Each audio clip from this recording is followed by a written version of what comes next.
Do you remember it? That feeling? What happened to that? Ow! Huh? What is this? Oh my god, it's so ugly. But man, this brings back memories. And look, there's a blank page. Let's see what we can do about that. 99.9% of you do not know this, but I used to be a traditional art channel. I made videos about alcohol markers and painting and colored pencils, but lately it feels like I haven't touched a sketchbook in years. So I want to get back into some traditional art today, and also talk about why it feels like many artists, including myself, have been abandoning traditional art in droves. And to help me get back into the traditional swing of things, Ohuhu was kind enough to send me their 320 alcohol marker pack. Yeah, I know, you heard me right. 320. Ugh. Wait, this doesn't look right. Let me just...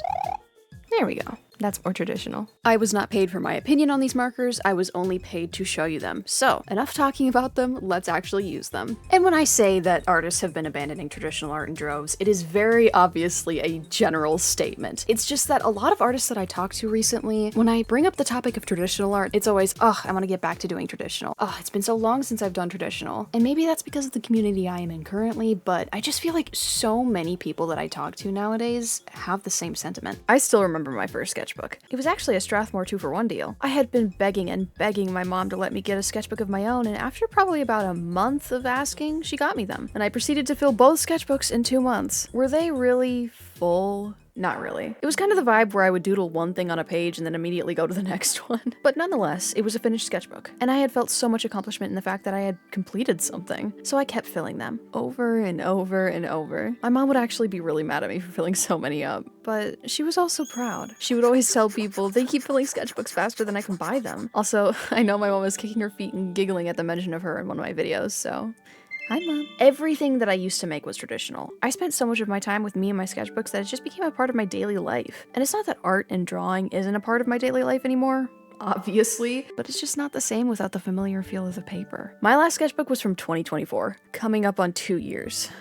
Ugh. And if that wasn't bad enough, this sketchbook is not even finished. It's not even halfway. But to give myself some credit, this isn't the only sketchbook that I've used within these past 2 years of my quote-unquote no traditional art phase. My recent traditional art has been in the form of thumbnails, sketches, and storyboards. And it felt a little bit awkward to put stuff like that in what is supposed to be my finished sketchbook, so I'd been putting them in less good sketchbooks. They're just cheaper ones if I'm being honest. And while I 100% recommend getting a messy sketchbook or two, don't forget about your pretty sketchbook, bro. I'm begging. And the worst part of it all is I don't think I'll ever finish this sketchbook. I can't. It seems wasteful from an outside perspective, but I think it's really only something that artists can understand. The demotivation of opening a sketchbook that you abandoned, it's like the book itself is yelling at you. And you feel bad, it was your baby after all, but how are you supposed to focus with all this noise?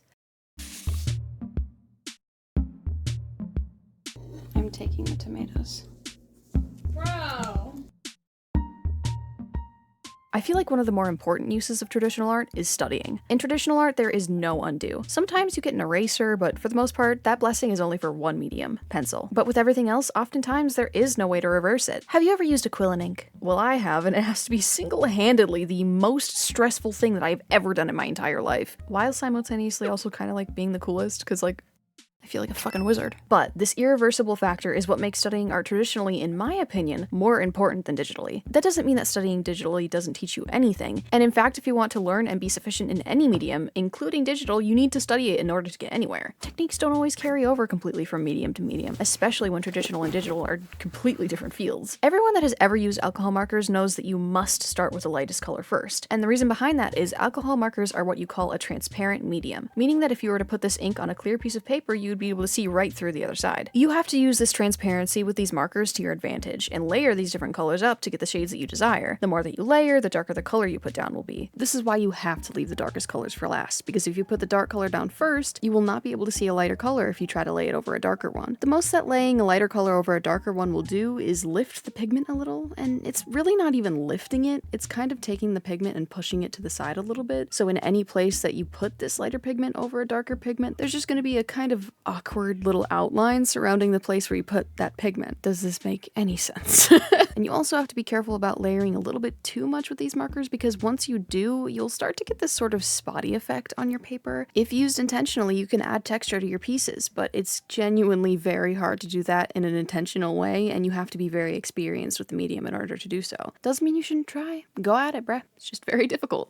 Alright, I know I said that I wasn't going to use this sketchbook, but I feel like, gang, it's bleeding through way too much, and it's making it super hard to color because the lines just keep bleeding and bleeding into other colors, and it's not good. So, I don't know, I just feel like I have a gut feeling like I need to put something in here. I was still a little bit nervous about drawing in this sketchbook, so to ease myself back into it, I took the tomato study I did and pasted it in the sketchbook. Basically, I'm going for a little scrapbook type feel to get more comfortable because that's what I used to do with my old sketchbooks. But now I need more orangey red things to fit the rest of the page color palette, so I decided to draw a little Magikarp. I know that Magikarp is just a little annoying thing, and that his whole shtick is that he almost always does nothing. Or splash. I mean, come on, give the man credit where credit is due. One of the biggest challenges that I had with this drawing was making sure that I could get some blue reflections on the tummy. And the reason why that's so hard is because blue and orange are literally the opposite color of each other, so blending it is kind of an ordeal. To get the blue bounce light effect on the tummy, what I ended up doing was blending the orange out into a tan, so that the tan was light enough so that when I put the blue down, the blue would still be able to see through, while also still having the little bit of undertone from the tan to keep it cohesive with the rest of the Magikarp. But after finishing Magikarp, there's still a little missing chunk in the page, so I decided to draw me and my friend Ringo and paste it in there. I honestly don't really know why I went back to using the bad paper for a second. I don't know, maybe I was going through withdrawals or something. I used to fill sketchbooks up entirely with pages like this, and honestly even more full than this. I would have stickers and random packaging glued in here, like my sketchbooks were barely holding themselves together. As I fell out of doing regular traditional art, I also fell out of doing this scrapbooking thing that I like to do, so it's kind of sad, but it kind of plays hand in hand. Like many other artists, June has inspired me in one way or another, and with my very limited funds, I decided it would be a great tax write-off to buy these art books of June's. The thing that finally convinced me to buy these books was for one page. This one, June's storyboards. I have recently been doing all of my storyboards for animations digitally, but not even a couple months ago I did all of my storyboards in my very own sketchbook. They were never near as pretty as June's, but they got the job done. So in the spirit of this video's theme, I decided to storyboard the entirety of my next video's intro in my sketchbook. This is actually my first time recording this stage of the creation process. Initial plans and thumbnails are usually something that I keep to myself because of how drastically different they usually end up being from the end result. But if you're curious about my other storyboards or you want to see more in the future, make sure to check out my Patreon. Link is in the description.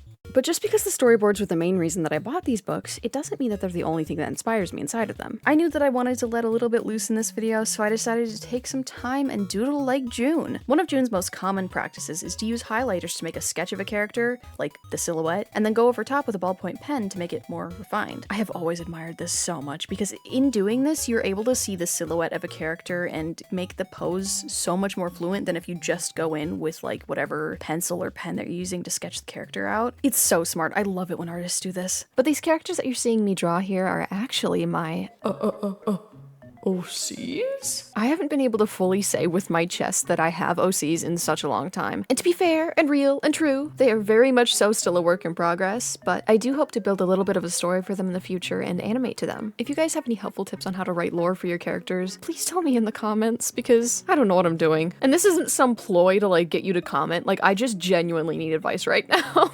One thing that you will notice with June's sketches and sketchbooks is that there's an air of confidence. June will be able to draw an entire character with a ballpoint pen with barely any lines. Like, they just seriously go straight into it, and it's so good. And I tried my best to emulate that, but honestly, this is my first time doodling like this in so long, so I think I used a little bit too many lines. But yeah, if you haven't bought them already, I highly recommend the Prism art books. Just looking at these, it feels like someone's drilling knowledge into my brain on how to just, like, loosen up a little bit with my sketches and just have a little bit more fun. Not to mention, you know when you get, like, a new book and it has, like, a book smell? These books smell so good.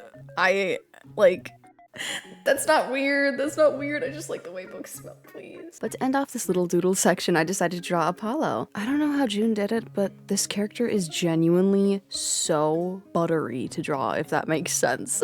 This absolute twig of a man is so fun to draw, and if you haven't already, I recommend doing it. Seriously. I feel like it would be a little bit evil if I didn't make some finished art with these markers, so here we go. If you know me, you know that I love Miku and I love Teto, and these questionably queer babies have my heart and soul. They have taken over my very being. I mean, I am literally their colors. They are me. Me am they. They, them. Check it. This drawing's line work is actually from another video of mine that I made last summer, what I wanted my art to look like when I was 13. It's genuinely such a fun video concept, and I think it would be really fun to do it again. One of the coolest things to see when watching this speed paint is the color buildup in the hair. You can see that I start with a very light blue and keep layering that same light blue until I feel like I need to add more darker colors. It's a great example of the proper usage of going with the lightest colors to the darkest colors when using alcohol markers. You may notice a few times I didn't use the lightest color first, and I kind of fucked myself over because I forgot that was what I had to do a couple times in the video. But you know, whatever. It's fine. We're chill. But yes, there are a lot of techniques that I used when coloring this Miku. Very specifically, earlier when I was talking about putting a lighter marker over a darker marker, it'll make the pigment from the darker color disperse and leave a sort of outline around the area. You can see that I did that on the right side of Miku's skin. I added a light blue so that it would look as if her hair was reflecting a color onto her skin. Bounce light, baby! And additionally, making the bangs around her face have a little bit more of the skin color on the ends of it to add this sort of softness to the coloring. It makes it feel like there's a more seamless transition between the hair and the skin. And I love it.